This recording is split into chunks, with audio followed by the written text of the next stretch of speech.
Voici La fille seule, un thriller à suspense d'Ella Dark, FBI, livre 1, écrit par Blake Pierce, narré par Soraya Garé.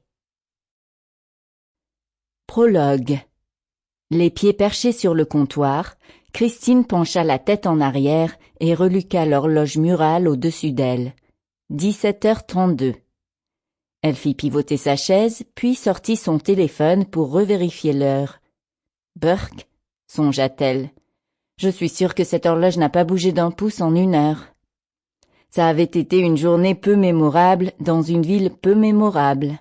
Christine Hartwell savait depuis longtemps que la plupart des vendredis soirs n'avaient rien d'extraordinaire une fois passée la quarantaine, mais elle n'aurait jamais imaginé une chose pareille, laisser volontairement son magasin ouvert jusque dans la soirée au cas où quelqu'un aurait besoin de matériel de bricolage.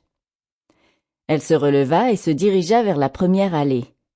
Au-delà des vitrines colorées du magasin, Christine observa un soleil pourpre descendre derrière un bouquet d'arbres de l'autre côté du bayou. Le reste de lumière naturelle de la journée s'estompa, baignant le petit village d'une nuance gris profond. La petite ville de Louisiane où vivait Christine n'avait pas grand-chose à offrir, mais lui permettait de vivre une vie simple, avec des paysages magnifiques en arrière-plan. Parfois, quand son magasin était vide, elle pouvait entendre le doux ruissellement du bayou de l'autre côté de sa vitrine.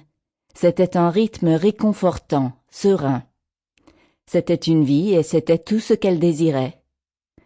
Elle commença à mettre de l'ordre sur un petit présentoir de scie à métaux dans la vitrine, puis vérifia de nouveau l'heure. Il n'y avait pas âme qui vive, pas plus qu'au cours des 2 heures écoulées. Il est temps de fermer, songea-t-elle. J'ai ma vie. Elle se dirigea vers l'arrière du magasin, là où se trouvait l'interrupteur qui actionnait les rideaux extérieurs, après quoi elle emprunterait la sortie de secours derrière elle. Elle abaissa l'interrupteur, puis compta jusqu'à 10. Elle entendit le vrombissement mécanique au-delà du mur de la réserve et envisagea les différentes possibilités qu'offrait sa soirée. Télévision, dîner, vin, chercher des destinations de vacances que je ne peux pas m'offrir.